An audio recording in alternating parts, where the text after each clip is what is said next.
I'm reading the comments on Guthook for climbing up out of Palmerton on Blue Mountain, and it says, always climb up this, never do on wet rocks, very steep, boulder scrambling, glad I left my poles and packing car. Similar to Mount Washington in New Hampshire for me. It's like the last mile of most 4Kers in New Hampshire. I think I almost threw up here. Ha ha ha ha. This is my favorite. If anyone else would like an I puked over Palmerton shirt, message me. Okay, so it kind of is a little bit disconcerting, a little scary, thinking that the rocks could be wet after reading those comments because it rained last night and this morning. Yeah, and it's still socked in with clouds, so it's got all kinds of wet action going on. See you in Palmerton. Looks like this is a party spot for the locals. There's even graffiti on the rocks on the trail.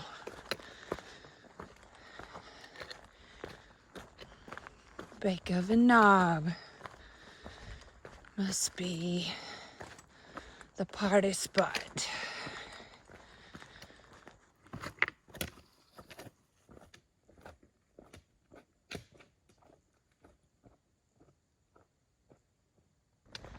So although I'd like to say goodbye to the rocks of Pennsylvania, apparently the rocks don't end. Yeah. It's not like they just end in Pennsylvania. They're gonna keep going for a while, probably all the way to Katahdin. That's okay. But Pennsylvania is known for its rocks. I'm in a good mood today, though. My feet are swollen from yesterday, but I'm in good spirits mentally. And my body's not in bad shape. It's just my feet are swollen from walking on these rocks. I put on my compression socks to sleep last night, but my feet are still a little swollen. But you know, walking will help work out some of that. But this is a lot of rocks. A lot.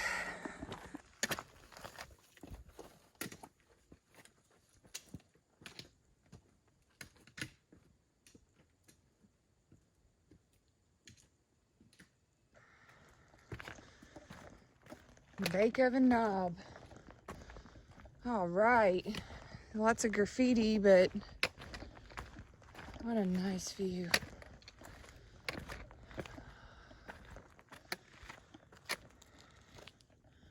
Huh. Yeah. It's quiet up here this morning.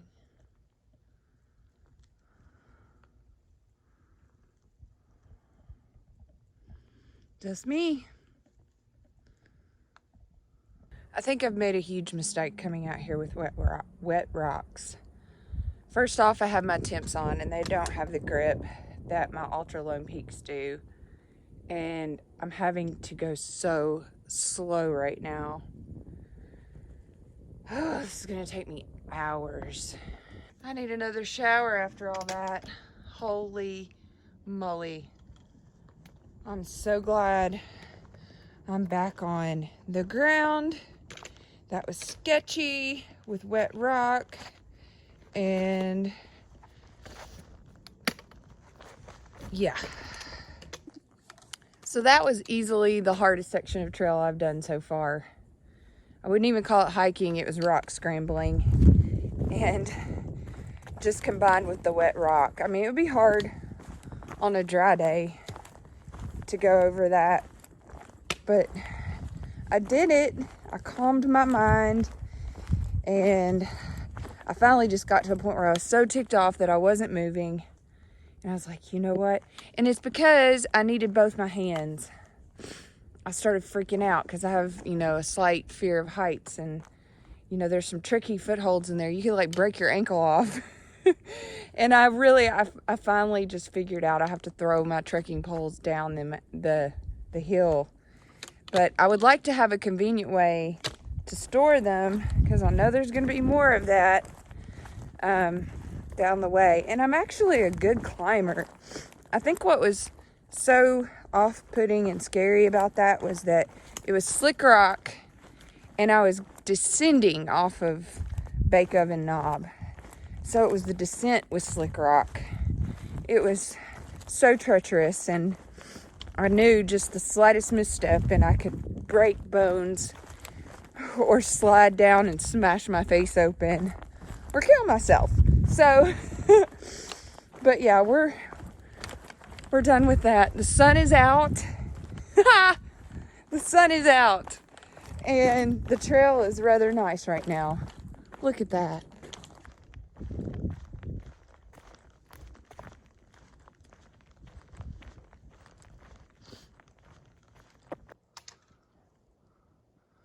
Come on. You can do it. Come on, girl.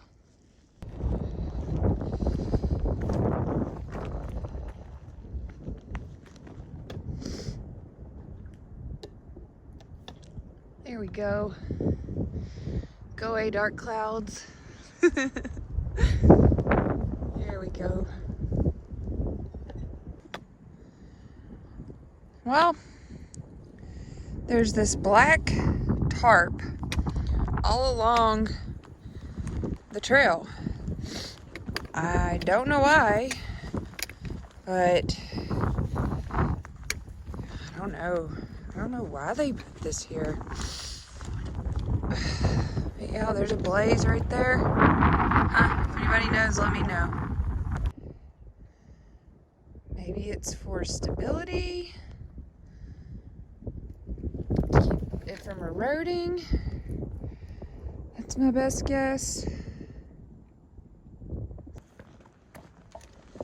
I do believe the sun might be out to stay. Hallelujah. I came to an intersection. Feels like we're in the middle of nowhere. And that's the South Trail, and it rejoins the AT in 1.1 miles.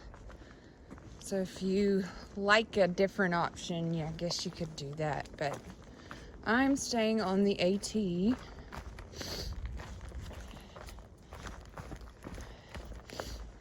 Get a little small section of rocks.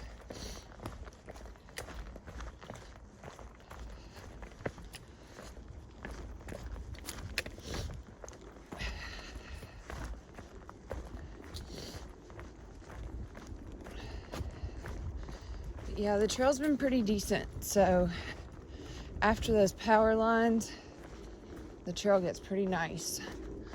And I'm hoping it stays like this all the way to Palmerton. But I have a feeling that descent's gonna be something to behold.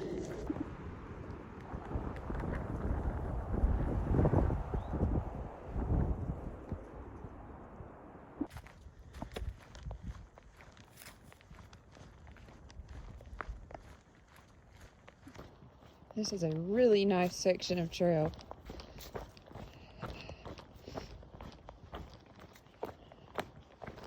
What's this sign say? Oh, it's another trail junction.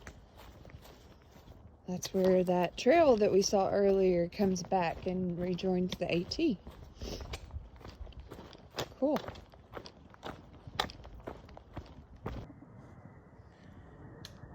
Alright, we're about to go down into Palmerton.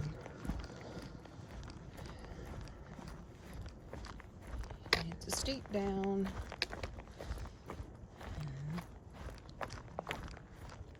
Hopefully it's not like the up on the other side, but I don't think so. I think it's just a really steep descent. This is the George W. Outerbridge shelter. Looks like a pretty decent sized shelter. And it's right before you get to Palmerton, northbound. You've been to the shelter. Yeah, this looks like an old shelter. It's been here for a while. I don't know how long. But... It's the George W. Outerbridge shelter. Yeah, it looks like you could sleep several folks in yeah. there. Yeah, I've come through here not too long ago. Well, I guess last summer, and there was like 10 people here just camping Yeah. out. It was So awesome. y'all are just out for a few days.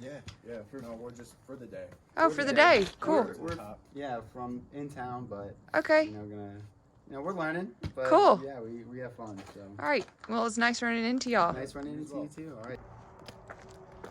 Right, I can see the parking area. Whew, which means I get some food. When I stopped at that Powerline View, I talked to Jonathan. I said, I am hurting today, babe. I don't have enough calories. He was like, I'm gonna fix you a bunch of food. So, about to get down there and get to eating. You see that rock face? Let me zoom in. That's what you gotta climb up. Holy moly. Mmm. It's got cheese, potatoes, sausage. Poor man's crunch wrap. I used old Five Guys fries, chopped it up, made a sausage hash with it, put it on there with some cheese on it. Yes. I got good at cooking like we was broke back in the day when we was super broke. Yep. And then we worked really hard to not be broke. Yeah, we're just not super wealthy. No. But we budgeted the mess out of this trip. So, it is what it is. We only live once, right? Mm-hmm. And I'm just sitting here looking at that climb. Tomorrow's going to be just nothing but sun. You're not going to have any clouds to shield you from that. So, if you go up and over that to the 13 or whatever and your energy level ain't back up, yeah, it will have been worth it just to make that climb, because it's only going to be 63 or something tomorrow. But you know, I was also thinking, how cool would it be to come back here before sunrise and get up to the top and see sunrise from there? Y'all can't see the expression in my eyes, but or maybe you're thinking, since you're afraid of heights and you do it in the dark, you can't tell where you're at, and you won't be scared. Is that what you're thinking? Because I don't know that I would do that. Well, that too, but that's not the only reason. No, I mean, I'm gonna climb it. It's the only way to get to Katahdin. I know that, but I'm just saying I wouldn't do that in the dark. I won't use the bathroom in the dark either, because I'll pee all over. I think the it would be easier for me in the dark. Really? Mm-hmm. Because then I can't look out and go, oh God. Yeah, I just don't have a feeling that if you stop at 8.5 miles, you're gonna sleep for nothing. You're like, oh my God, I only did 8? Only did 8? I'm gonna have to listen to that all night long. I only did 8? Look, if you don't go to sleep, you're gonna do 10. I'm gonna do 15 to life. You keep talking. I'm starting to learn balance. I think your body's just like, I'm done. Okay, it's 3 o'clock and I'm gonna call it here today. I hate doing an 8-mile day, but my body needs rest. And that is a very strenuous climb. And I can leave now, go get rest, and maybe do a big mile day and finish out Pennsylvania tomorrow. It would be like a 36-mile day. But it's 3 o'clock. If I leave now and I go and I get sleep, I can get a lot of sleep.